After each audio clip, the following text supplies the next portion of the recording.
आज हम लोग अपने दैनिक जीवन अपने सिलेबस से हटकर, जो हम लोग डेली सिलेबस पढ़ते हैं उससे हटकर कुछ अलग पढ़ने जा रहे हैं। इसलिए कि अब आजकल के कंपटीशन में जहां भी तुम अगर कंपटीशन देने जाओ तो कुछ चीजें होती हैं, कुछ कॉमन चीजें होती हैं जो हर जगह पूछी जाती हैं। और हमारा क्या होता है, मैथ स्ट्रांग होता है, फिजिक्स स्ट्रांग होता है, इंग्लिश स्ट्रांग होता है, तो ये सब तो हम कर लेते हैं, लेकिन जो साधारण चीजें होती है वो कर नहीं पाते हैं। आज मैं जो टॉपिक पढ़ाने जा रहा हूं वो मैथ से रिलेटेड है।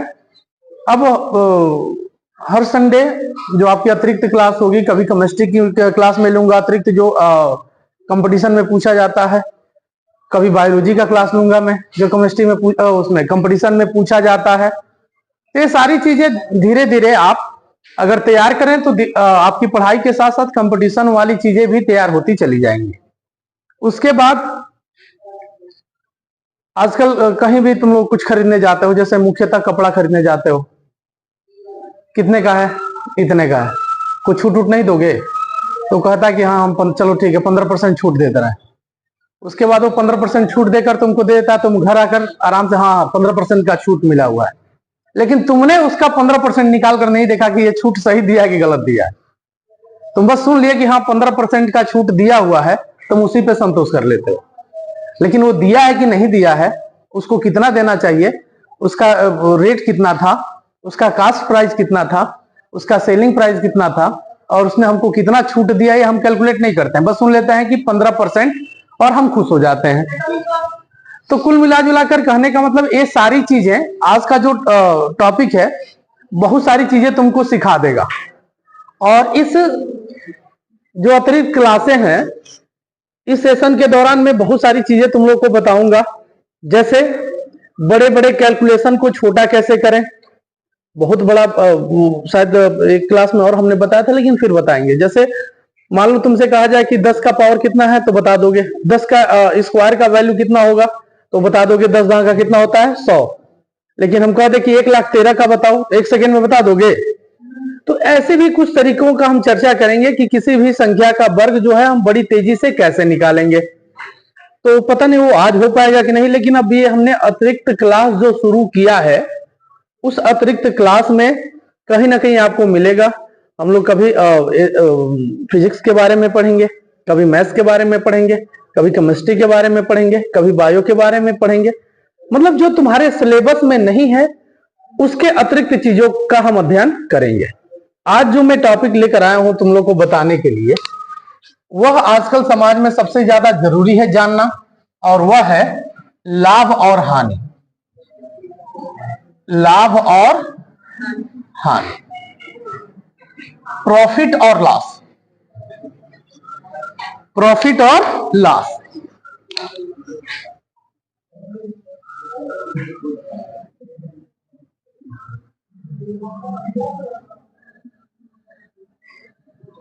प्रॉफिट एंड लॉस, लाभ और हानि। सबसे पहले हम इसके फैमिली के मेंबर से तुम लोग को मिलाते हैं, इसके परिवार के सदस्यों से मिलाते हैं। जो टॉपिक हम पढ़ने जा रहे हैं, लाभ और हानि, इसके बारे में जानने के लिए अगर ये चाहते हो कि ये बेहतर समझ में आए, तो सबसे पहले इसके फैमिली के मेंबर को समझना पड़ेगा तुम्हें। और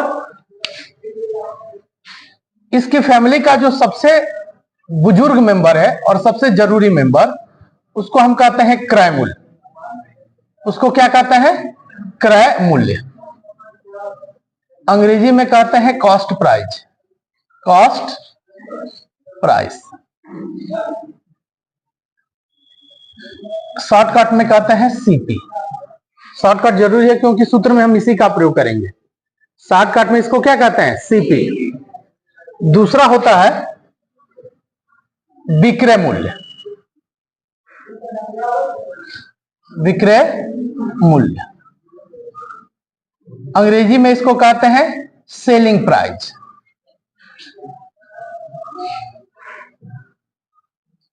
शॉर्टकट में एसपी। और तीसरा होता है अंकित मूल्य। अंकित मूल्य, मार्क्ड प्राइस कहते हैं उसको। अंग्रेजी में मार्क्ड प्राइस, और शॉर्टकट में कहते हैं एमआरपी। शॉर्टकट में उसको क्या कहते हैं? एमआरपी। यह मतलब मुख्य रूप से इस परिवार के 3 सदस्य हैं। पहला सदस्य हमारा क्रय मूल्य, कास्ट प्राइस, जिसको हम शॉर्टकट में सीपी कहते हैं। और क्रय मूल्य क्या होता है? जितनी कीमत पर तुम वस्तुओं को खरीदते हो, जितनी कीमत पर तुम वस्तुओं को खरीदते हो वह तुम्हारा क्या हो गया? कास्ट प्राइस हो गया, सीपी हो गया। ये गए मार्कर खरीद कर लाए, तुमको 25 रुपए में मिला, तो तुमने लाया कितने पे? 25 पे, तो ये तुम्हारे लिए कास्ट प्राइस हो जाएगा, यानी क्रय मूल्य होगा। दुकानदार कहीं और से लाया होगा, दुकानदार कहीं और से लाया होगा ना, तो उसको तो 25 में मिला नहीं होगा, उसको और कम में मिला होगा, तब ना तुमको 25 में दिया हो। तो उसने जितने दाम में खरीदा वह उसके लिए कास्ट प्राइस हो जाएगा, और उसने हमको कितने में बेचा? 25 रुपए में, तो ये उसके लिए कौन सा प्राइस हो जाएगा? सेलिंग प्राइस हो जाएगा। उसके लिए क्या हो जाएगा? Selling price. मतलब जिस मूल्य पर वस्तुएं खरीदी जाती हैं उसको हम क्रय मूल्य कहते हैं।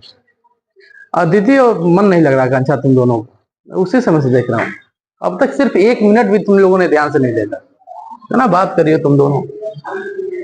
यानी वस्तुएं जितना में खरीदी जाती हैं वह उसको हम क्या कहते हैं? क्रय मूल्य। जितना में बेची जाती है उसको क्या कहते हैं? विक्रय मूल्य। उसको क्या कहते हैं? विक्रय मूल्य, सेलिंग प्राइस कहते हैं उसको। और एक होता है कि उसके ऊपर लिखा होता है अंकित मूल्य। अब जैसे मान लो इस पे लिखा हुआ है 35 रुपया, इस पे क्या लिखा हुआ है? 35, तो यह उसका एमआरपी हो गया। यह उसका क्या हो गया? दुकानदार खरीद कर लाया कुछ और में, अब इस पे लिखा हुआ 35 रुपया, तो 35 रुपये में तो इसको खरीदा नहीं होगा, वह कुछ और में खरीदा होगा। तो 35 रुपये में खरीदा नहीं, तो 35 रुपये इस पर अंकित है, तो वह उसका एमआरपी हो गया। खरीदा कुछ और में, हमको बेचा 25 में, यानी एमआरपी अलग, सेलिंग प्राइस अलग, कास्ट प्राइस अलग, तीनों अलग अलग था उसका। तो ये तीनों का बेसिक कंसेप्ट समझ में आया। क्रय मूल्य क्या होता है? जिस मूल्य पर वस्तुएं खरीदी जाती हैं उसे क्या कहते हैं? क्रय मूल्य। जिस मूल्य पर वस्तुएं बेची जाती हैं उसको हम क्या कहते हैं? विक्रय मूल्य कहते हैं। उसको क्या कहते हैं? विक्रय मूल्य। और उस पे जो मूल्य अंकित होता है उसको हम कहते हैं अंकित मूल्य, एमआरपी। ठीक है, मार्क्ड प्राइस। बोलो, समझ में आया? इसमें सबसे इसका इंपॉर्टेंट सदस्य है क्रय मूल्य। सबसे इंपॉर्टेंट सदस्य क्या? क्रय मूल्य। मानो हमने तुमको मार्कर दिया, या मेरे पास एक किताब है, मैंने किताब दे दी, मैं रखा हूं, किसी ने कहा कि सर मुझे किताब दे दी, मैं पढ़ कर आऊंगा, और मैंने कह दिया कि ये किताब ऐसी किताब है जिसे पढ़ लोगे तो इंटर फिजिक्स का लगभग 90% क्वेश्चन कर लोगे। तो कोई लड़का आया, कहा कि सर ये मुझे दे दीजिए। जैसे मान लो ये अनुराग आया, उसने कहा कि सर ये मुझे किताब दे दीजिए, और वो किताब लेकर गया, उसने पढ़ा और उसको लगा कि हाँ इससे क्वेश्चन सारे मैचेस हो रहे हैं। उसने पढ़ा और फिर उसके दिमाग में आया कि अगर ये किताब मैं वापस करूंगा सर को, तो ये फिर किसी और को दे देंगे, और दे देंगे तो मेरे साथ साथ उसका भी ज्यादा नंबर आ सकता है। तो मैं चाहता हूं कि क्लास में मेरा ही नंबर सबसे ज्यादा है। अगले दिन जब मैंने मांगा कि दो, मुझे दूसरे को देना है, मान लो द्रविड़ को देना है, तो उसने कहा कि सर वो किताब तो मैंने बेच दिया, इसलिए कि अगर वो पढ़ लेता तो मुझसे ज्यादा नंबर ला देता। तो कहा किताब तो मैंने बेच दिया। अब ये बताओ कि जब ये बेचेगा, मैंने पूछा कितने में बेचा, तो कह रहा कि मैंने 100 रुपये में बेच दिया। तो मैं पूछूं कि इसको लाभ कितना हुआ, बेचा तो इसको कितना लाभ हुआ, तो दिमाग में तुम्हारे यही आ रहा होगा कि भाई जितना बेचा टोटल इसका लाभ ही है, क्योंकि कुछ खर्च किया नहीं था। तो हम इसकी लाभ की गणना नहीं कर पाएंगे। वास्तविकता लाभ की गणना हम तब कर पाते जब हमको क्रय मूल्य पता होता, कास्ट प्राइस पता होता। इसको इसका क्रय मूल्य है नहीं। हो सकता है कि वो किताब मैंने 500 में खरीदी हो, वो किताब हमने 700 में खरीदी हो, ये बेच दिया 100 में। हो सकता है वो किताब मैंने 85 रुपये में खरीदी हो। तो अगर ये पता होता कि सर ने कितने में किताब खरीदी है, तब वो बेचा होता, तो उसको समझ में आता कि हाँ लाभ हुआ है कि हानि। इसको कुछ पता ही नहीं है कितना में खरीदा, इसने 100 रुपये में बेच दिया। तो लाभ और हानि की गणना नहीं की जा सकती। यानी लाभ और हानि की गणना तभी की जा सकती है जब हमको ये पता हो कि उसका क्रय मूल्य क्या है। तो इस पूरे परिवार का जो सबसे बुजुर्ग आदमी है और सबसे जरूरी आदमी है, जो पूरे घर का खर्च चलाता है, वह है क्रय मूल्य। वह क्या है? क्रय मूल्य। अब इसकी बात करते हैं लाभ की। अब क्रय मूल्य और विक्रय मूल्य जानने का मतलब, कहीं ना कहीं अंकित मूल्य जानने का मतलब हमारा तात्पर्य लाभ और हानि से है कि हम बाजार में जा रहे हैं, कुछ सामान को खरीद रहे हैं, या हमने दुकान कर लिया, कुछ सामान को हम ला रहे हैं वहां होलसेल प्राइस से और उसको हम कस्टमर में बेच रहे हैं, ग्राहकों में बेच रहे हैं, तो हमें लाभ हुआ कि हानि, ये तो हम तभी कर पाएंगे ना जब हमें ये पता हो कि उसका कास्ट प्राइस क्या है, सीपी क्या है। तो कुल मिला जुलाकर क्रय और विक्रय करने का मुख्य उद्देश्य लाभ कमाना है, और लाभ होगा, जहां लाभ होगा तो वहां हानि भी होगी, पक्का है कि होगी। हम सब्जी का बिजनेस कर लिया, एक बोरा आलू उठा लाया और क्या हुआ, हम 3-4 केजी बेचे, उसके बाद हमारा मौसम खराब हुआ, तमाम सारी चीजें हुई, आलू सड़ने लगा और सड़कर खराब हो गया, तो फिर वहां हानि भी तो हुई। हम लाए थे किसके लिए? लाभ के लिए। हो क्या रहा है? हानि हो रही है। तो कुल मिला जुला कर कहने का मतलब जहां लाभ है वहां हानि है। तो लाभ कब होता है? जब सेलिंग प्राइस का मूल्य, मतलब सेलिंग प्राइस कास्ट प्राइस से अधिक हो, मतलब विक्रय मूल्य क्रय मूल्य से क्या हो? अधिक हो, तो वहां लाभ होता है। वहां क्या होता है? लाभ। और निकालते कैसे हैं? सेलिंग प्राइस में से कास्ट प्राइस को क्या कर देते हैं? घटा देते हैं। कास्ट प्राइस को घटा देते हैं, तो ये हमारा लाभ निकल जाता है। अभी आगे हम क्वेश्चन तुमको बताएंगे, जैसे रेलवे के ग्रुप डी में पूछा है, एसएससी में पूछा है, ऐसे बहुत सारे क्वेश्चन जो हमने आज लाया है आपको बताने के लिए, और उसको तुम लोग हल करो। जो तरीका मैं बता रहा हूं हल करो, मुझे लगता है कि 1 मिनट भी नहीं लगेगा, इतना जल्दी जल्दी तुम लोग हल कर लोगे। और मेरा उद्देश्य यही है समझाने का। इसका एक अलग नोट्स बना लेना, जो आगे भविष्य में बहुत ज्यादा काम आने वाला है, जो चीजें मैं पढ़ाने जा रहा हूं। तो लाभ क्या होना चाहिए? लाभ के लिए सेलिंग प्राइस यानी विक्रय मूल्य का, या विक्रय मूल्य क्रय मूल्य से अधिक होना चाहिए। और लाभ निकालते कैसे हैं? कि विक्रय मूल्य में से क्रय मूल्य को क्या कर देते हैं? घटा देते हैं। विक्रय मूल्य में से क्रय मूल्य को घटा देते हैं, तो हमारा लाभ निकल जाता है। वही अगर हानि की बात करें तो क्या करते हैं कि अब कास्ट प्राइस में से हम क्या घटा दें? सेलिंग प्राइस घटा दें, या फिर कास्ट प्राइस जो है वह सेलिंग प्राइस से अधिक होना चाहिए। और ये निकलता कैसे है? कास्ट प्राइस में से सेलिंग प्राइस को निकाल दें, तो ये हमारा क्या निकल जाता है? हानि। मतलब हमने खरीदा 20 में, बेच दिया 10 में, तो हमारा क्रय मूल्य ज्यादा है ना विक्रय मूल्य से। तो अगर क्रय मूल्य ज्यादा हो गया और विक्रय मूल्य कम हो गया तो हमको हानि होती है, और विक्रय मूल्य ज्यादा हो गया और क्रय मूल्य कम हो गया तो फिर हमको क्या होती है? लाभ होती है, हमको लाभ होता है। और लाभ का, ये लाभ और हानि निकालने का तरीका हो गया। लाभ निकलता कैसे है? कि सेलिंग प्राइस में से कास्ट प्राइस यानी विक्रय मूल्य में से क्रय मूल्य को क्या कर देते हैं? घटा देते हैं। तो ये तो सिंपल तरीका है।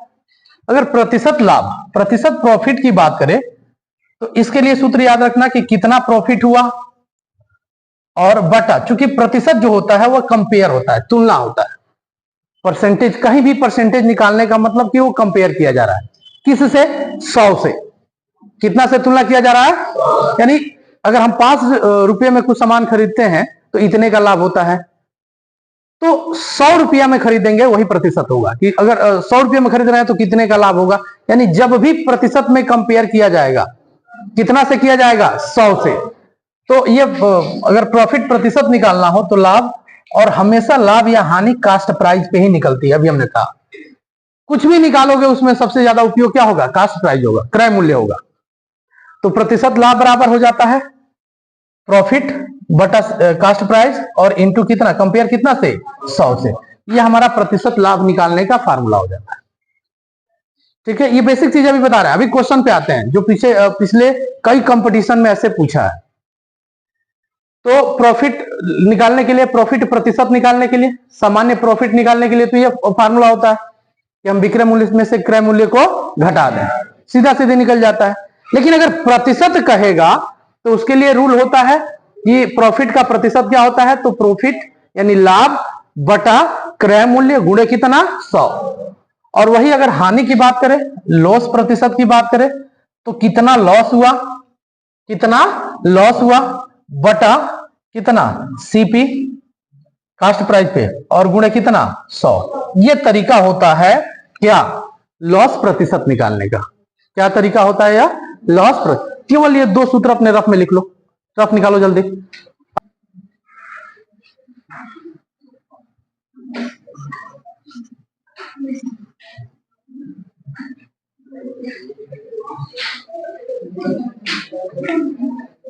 अब हम आते हैं इससे रिलेटेड क्वेश्चन पे, आवाज में, इससे रिलेटेड क्वेश्चन पे आते हैं। तो क्वेश्चन का दो तरीका है। एक तो तरीका है कि लंबा जो मेथड है हम उससे हल करें, लेकिन कंपटीशन में जब हम बैठते हैं तो हमारे पास उतना टाइम नहीं होता कि उसको उतने लंबे प्रोसेस से करें। हमारा है कि हम कितने जल्दी इसको हल कर पाते हैं। तो उसके लिए टाइप 1 क्वेश्चन, पहला तरीका क्या है, एक नियम समझ जाओ, यदि 2a बराबर 3b हो, पहला नियम समझ जाना ध्यान से। अब ये केवल प्रॉफिट और लॉस की बात नहीं कर रहा हूं मैं, मैथमेटिक्स के किसी ब्रांचेस में जब तुम हल कर रहे हो और इस तरह का रिलेशन आता है, इस तरह का संबंध आता है कि 2a बराबर कितना 3b आ जाए, तो इसका मतलब a बराबर 3 आ जाता, 3 होता है, और b बराबर क्या होता है 2। यानी b वाला गुणांक a का मान हो जाता है और a वाला गुणांक किसका, b का मान हो जाता है। ये हमेशा याद रखना, रख कर देख लो ये समीकरण संतुष्ट हो जा रहा है कि नहीं, ये रिलेशन संतुष्ट होता है कि नहीं। a के जगह पर कितना रखेंगे 3 दूना, और b के जगह पर कितना रखेंगे 2/3, ये तो बराबर हो गया ना। तो ये रिलेशन बैलेंस हो जा रहा है, संतुष्ट हो जा रहा है, इसका मतलब हमारा तरीका सही है। तो टाइप 1 में हम सबसे ज्यादा उपयोग करेंगे क्या, कि अगर 2a बराबर 3b आ जाए तो a का मान इसका गुणा, यानी a का वैल्यू ये होता है, a बराबर कितना 3, अब b का मान a होता है, b बराबर 2। इतना समझ में आया। अब क्वेश्चन पे हम लोग सीधे आते हैं। क्वेश्चन 1,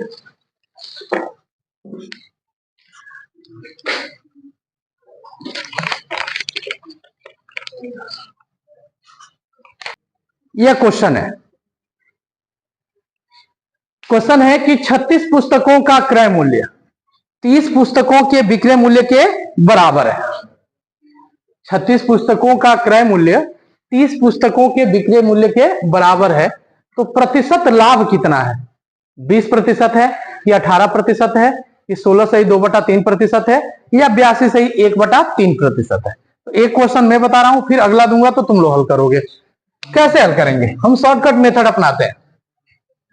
कर 36 पुस्तकों का क्रय मूल्य यानी 36 वस्तुओं का सीपी, यही ना, 36 वस्तुओं का कास्ट प्राइस 30 वस्तुओं के विक्रय मूल्य के बराबर है, 30 वस्तुओं के सेलिंग प्राइस के बराबर है, 30 वस्तुओं के सेलिंग प्राइस के बराबर है। तो हम यहां से कास्ट प्राइस निकालेंगे तो क्या होगा, अभी हमने इसके पहले बताया था कि सीपी निकालेंगे तो इसका गुणांक ले लेंगे, यही करेंगे ना, दूर वाला होता है, इसका मान ये हो जाता है, इसका मान ये हो जाता है, अभी बताया था इसके पहले। तो सीपी बराबर कितना हो जाएगा 30, एसपी कितना हो जाएगा 36, तो प्रॉफिट कितना हो जाएगा भाई, तो प्रॉफिट के लिए क्या करते हैं, एसपी में से सीपी को घटा देते हैं, एसपी माइनस सीपी, ये मैं अब सूत्र लिख रहा हूं, अब आगे नहीं लिखूंगा। तो एसपी कितना है 36 में से 30 घट गया कितना 6, यानी हमारा प्रॉफिट कितना निकल गया। कंपटीशन में इतना टाइम रहेगा नहीं, हम बहुत ज्यादा हल करेंगे नहीं। प्रॉफिट प्रतिशत बराबर क्या हो जाता है, तो प्रॉफिट प्रतिशत बराबर लाभ बटा सीपी कास्ट प्राइस इसका कितना निकला है 30, और गुणे कितना 100, अभी बताया ना, 1 0 से 1 0, 3 दूना 6, 10 दूना 20%, ये हमारा ऑप्शन नंबर ए सही है। आते हैं इसके अगले क्वेश्चन पे, देखो इधर अगला क्वेश्चन है 15 वस्तुओं का मूल्य, क्रय मूल्य होना चाहिए, गलत हो गया, 15 वस्तुओं का क्रय मूल्य 10 वस्तुओं के विक्रय मूल्य के बराबर है, प्रतिशत लाभ है 30%, 40%, 50% या 45%। तुरंत हल करके बताओ, उतारना नहीं है, सीधे क्वेश्चन हल करो। कितना प्रतिशत? सब लोग श्योर हो? गुड, बहुत अच्छा। करके देखते हैं इसका सॉल्यूशन। सॉल्यूशन करके देखते हैं, आवाज नहीं। यानी ये 15 वस्तुओं का सीपी, 15 वस्तुओं का सीपी 10 वस्तुओं के एसपी के बराबर है। तो यहां से सीपी कितना हो जाएगा? 10, एसपी कितना होगा? 15, एसपी कितना हो जाएगा? उल्टा होता है। तो अब हमारा प्रॉफिट कितना हो जाएगा? तो 15 में से 10 निकाल दे, कितना? 5। प्रतिशत लाभ कितना हो जाएगा? तो 5 बटा सीपी, सीपी 10 और गुणे 100, 10 दहा का 100, 10 बचे 50%। हो गया आंसर। कौन सा ऑप्शन सही? ऑप्शन नंबर सी सही। समझ में आया? इस तरह का क्वेश्चन आएगा तो कर लोगे। टाइप 2 तरह का क्वेश्चन के लिए थोड़ा सा बेसिक चीजें जान जाए। अमूमन हम लोग बचपन से ही अगर पढ़ के आए हैं कि 5 रुपए में 15 टॉफी, तो 1 रुपए में कितनी टॉफी होगी? 5 रुपए में 15 टॉफी मिलती है, तो 1 रुपए में कितनी टॉफी? 3 टॉफी। इतना तो अमूमन सब लोग जानते हैं। और इसका तरीका क्या है? हम ये लिखेंगे 5 रुपए में 15 टॉफी। इसको कटा दो, 5 एक 5, 5 तिहाई 15, यानी निकल गया 1 रुपए में कितना? 3 टॉफी। ये समझाने का मुख्य उद्देश्य हमारा ये कि जब भी अनुपात की बात आएगा, इतने में इतना तो इतना में कितना, तो ऊपर हम हमेशा रुपए को रखते हैं। हमेशा ऊपर किसको रखते हैं? रुपए को। और वैसे भी आजकल जीवन में रुपये का ही महत्व है, सबसे ऊपर आदमी रुपये को ही रखता है। उसके बाद इतनी हत्याएं हो रही हैं, इतना लूटपाट हो रहा है, सब इसी के लिए हो रहा है। तो ऊपर हम रुपये को रखते हैं, नीचे हम क्वांटिटी को रखते हैं।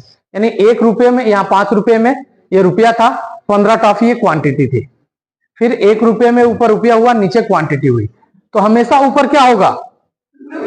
रुपए, और नीचे क्या होगा? क्वांटिटी होगी। बात समझ में आई? और एक चीज और कि कोई भी वस्तु, यानी हम जब लाभ निकालते हैं तो क्या करते हैं? सेलिंग प्राइस में कास्ट प्राइस को घटा देते हैं। सेलिंग प्राइस में से कास्ट प्राइस को क्या कर देते हैं? घटा देते हैं। और जब भी प्रॉफिट या लॉस की तुलना की जाती है तो वो किस पे की जाती है? कास्ट प्राइस पे। और इसके पहले जो हम दोनों निकाल लेते, चाहे हम प्रतिशत लाभ निकालें या प्रतिशत हानि निकालें, सब में बटा में हम क्या रखते थे? कास्ट प्राइस रखते थे। यानी किसी भी वस्तु का, मेन टॉपिक यही है, किसी भी वस्तु का क्रय मूल्य होता है वह 100% के बराबर होता है। किसी भी वस्तु का क्रय मूल्य सीपी बराबर जो होता है वो कितने प्रतिशत के बराबर होता है? ये चीजें याद रखना। किसी भी वस्तु का क्रय मूल्य 100% के बराबर होता है। तो हमेशा कास्ट प्राइस में अगर प्रतिशत की बात करें तो कास्ट प्राइस कितने प्रतिशत पे लिया जाता है? 100% पे। इतनी बात समझ में आई? क्वेश्चन पे आते हैं। बस ये याद रखना कि ऊपर हम किसको रखेंगे? रुपए को, और नीचे किसको रखेंगे? क्वांटिटी को, मात्रा को। क्वेश्चन देखते हैं। क्वेश्चन देखना, इसको कह रहा है कि 30 रुपए में 7 संतरे के भाव से खरीदे जाते हैं। यानी 7 संतरे कितने रुपए में खरीदे जाते हैं? अब यह कह रहा है कि 33% लाभ प्राप्त करने के लिए उन्हें प्रति 100, यानी 100 संतरे किस दर पर बेचे जाने चाहिए? यानी 100 संतरे का मूल्य कितना होगा जिससे उसको कितने प्रतिशत का लाभ हो जाए? 33%। मतलब ये कि तुम 7 संतरे खरीद कर रहा है, कितने रुपए में? 30 रुपए में। 7 संतरे तुम 30 रुपए में खरीद कर रहा है, अब तुम्हें उसको बेचना है। तो तुमको ये हो कि 33% तुमको लाभ कमाना है, तो 100 संतरे तुम कितने में बेचोगे? कितने संतरे बेचना है तुम्हें? तो 100 संतरे तुम कितने रुपए में बेचोगे तो फिर इसका लाभ कितना हो जाए, सॉरी 100 संतरे किस रेट में बेचोगे जिसके वजह से तुम्हें कितना 33% लाभ हो जाए। एक बार हम लोग चले गए थे सिवान, और इसके गांव के एक हम लोग यहाँ चपरासी थे, हम उसे नंदन चा कहते थे, ये लोग जानते हैं। तो गए, प्रिंसिपल साहब भी थे, तो गए हम लोग एक आम के दुकान पे। ये था कि आम लेना था, तो वो उससे पूछा गया कि कितना रुपए केजी है। उसने कहा कि को किलो लेवे के बाद, ऐसे उसने कहा। इसका मतलब यह कि ज्यादा अगर हम लेते हैं आम तो वह रेट को फ्लक्चुएट करेगा, कम करेगा या मतलब ऐसे। तो उसने यही भोजपुरी में कहा कि को किलो लेवे के बाद। तो इन्होंने कहा कि अगर 1 किलो लेवे को होता तो कह रहा कि 70 रुपया लगे। फिर उसने कहा, इन्होंने कहा अगर 5 किलो लेवे को होता तब 50 के रेट लगे। तो उन्होंने कहा कि ठीक बा, अगर हमके 2 क्विंटल लेवे को होता तो वो कहा कि 35 के रेट लग जाए। तो देखो इनका दिमाग कितना तेज, थे तो चपरासी लेकिन दिमाग कितना तेज काम कर रहा है। इन्होंने कहा कि मैं जितनी क्वांटिटी बढ़ाता जा रहा हूं इसका रेट कम होता जा रहा है। तो उन्होंने कहा अच्छा ठीक बा, तो कितना रेट वो तार कम हो जाता तो कितना लाल की मुफ्त में दे देबो। आखिर मैं रेट मैं क्या क्वांटिटी बढ़ा रहा हूं तो उसका रेट धीरे धीरे क्या हो रहा है, कम हो रहा है। तो एक ऐसा आएगा ना कि मेरी क्वांटिटी बहुत ज्यादा बढ़ जाएगी तो उसका रेट 0 पे आ जाएगा, कम हो रहा है तो 0 पे आ जाएगा। तो वो इतना गुस्सा हो गया, भाग आप नहीं गए जैसे। मतलब उसको लगा कि ये मूर्ख बनाने आया, खरीदने नहीं आया। तो कुल मिला जुला कर कि ये 7 संतरे हम 30 रुपया में खरीदते हैं, 7 संतरे कितना में, तो 33% लाभ लेने के लिए हम 100 संतरे को कितना रेट में बेचे। तो देखो इसको सॉल्व कैसे करेंगे। 7 रुपए में कितने संतरे, 30 संतरे,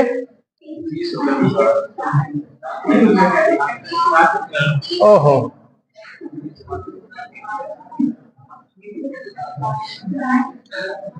गलत लिखवा दिए क्या क्वेश्चन।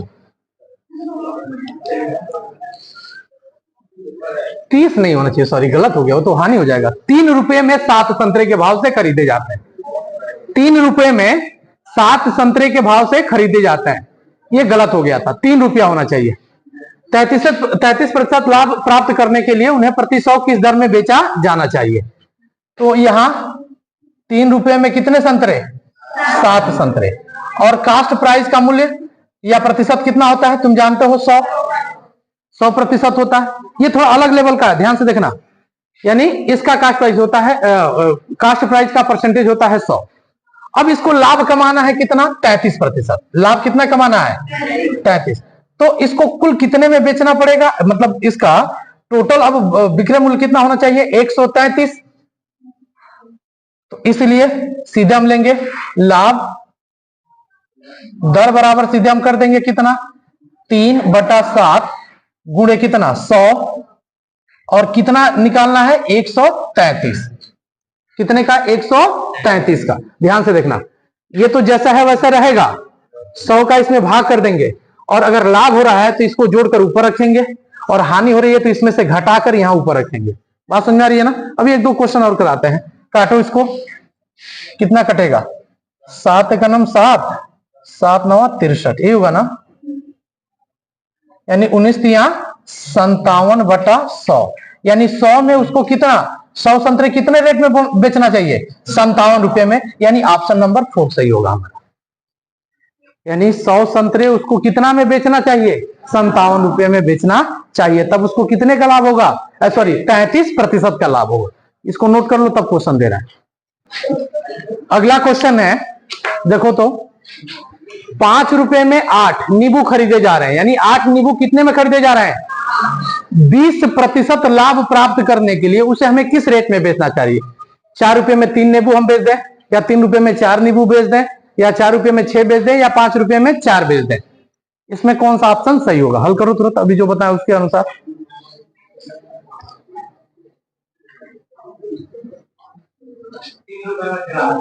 3 रुपए में, बाकी लोग बताएं।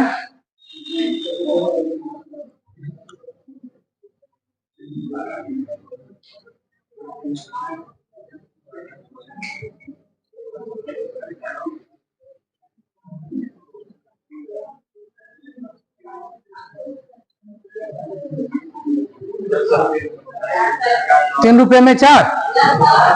सॉल्यूशन देखते हैं इसका। इसका मतलब समझ में आ रहा है, पहले दिन अगर इतना आ रहा है तो कम नहीं है। ऊपर क्या रखेंगे? रुपए। ₹5 में कितने नींबू? 8। ₹5 में कितने प्रतिशत का वैल्यू है? यह 100%। कितना लाभ कमाना है? टोटल कितना हो गया? 120। तो ये 5/8 गुणे कितना? 120 भगे कितना करेंगे? 100। प्रतिशत 100 पे निकाला जाता है। 1 0 से 1 0 कटा, 5 दूना 10, 2 छक्के 12, 2 तिहाई 6, 2 चौके 8, यानी 3/4। ₹3 में 4 नींबू। ₹3 में 4 नींबू। ये ऑप्शन नंबर बी सही है। समझ में आ रहा है? अगले क्वेश्चन पे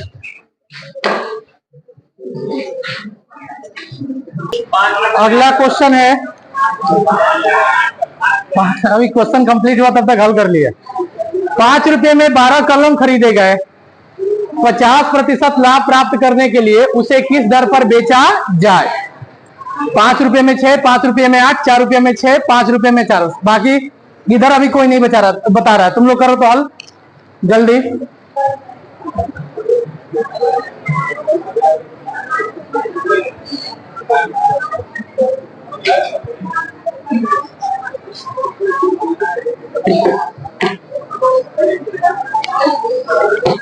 कितना आया? ₹5 में। ठीक है, इसका सॉल्यूशन देखते हैं। देखो इधर ₹5 में 12 कलम खरीदे गए, तो कास्ट प्राइस इसका 100% पे लेते हैं। 50% लाभ प्राप्त करना है तो कितना हो जाएगा? 150। तो अब ये हो जाएगा 5/12 इंटू 150 बटा कितना? 100। 1 0 से 1 0 कटा, 5 दूना 3 पचे 15, 3 चौके 12, यानी 5/4 दूना कितना? 8, यानी ₹5 में कितना? 8। ये ऑप्शन नंबर कौन सा सही है? बी सही है। ₹5 में 8, यानी ऑप्शन नंबर बी। इस तरह का क्वेश्चन आए तो कर लोगे। टाइप 3 में आते हैं।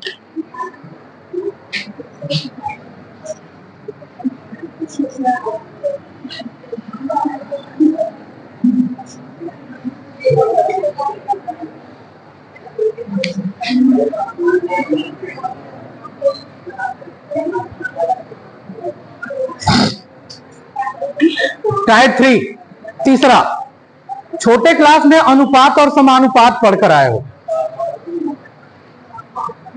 अगर एक लाइन में 4 संख्या हो ए बी सी डी, अनुपात में पढ़ाया गया होगा।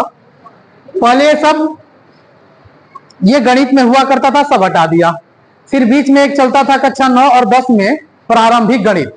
जो कला क्षेत्र में पढ़ते थे वो प्रारंभिक गणित पढ़ते थे, तो उसमें भी ये सारी चीजें आती थी। लेकिन अब खैर वो तो बंद ही हो गया, सब साइंसी गणित ही पढ़ते हैं सब। तो ये चीजें समानुपात में पढ़ाई जाती थी कि अगर एक लाइन में ए बी सी डी हो तो बाहर का बाहर गुणा और अंदर का अंदर गुणा, यानी ए इंटू डी बराबर हो जाता था बी इंटू सी। ये ऐसे हम अमूमन जब हल करते होंगे तो ए बटा बी बटा सी अपान डी हो, तो मैं बताता हूं कि लास्ट वाले का गुणा पहले में करते हैं, ए इंटू डी और बटा क्या हो जाता है? बी इंटू सी। मतलब ये कि अगर एक लाइन में है वो तो पहले का गुणा चौथे में और दूसरे का गुणा तीसरे में, ये आपस में बराबर होता है। इस कंसेप्ट का उपयोग करते हुए हम आगे क्वेश्चन करेंगे। तो अब अगला क्वेश्चन देख लेते हैं, इस पे क्वेश्चन कैसे आता है।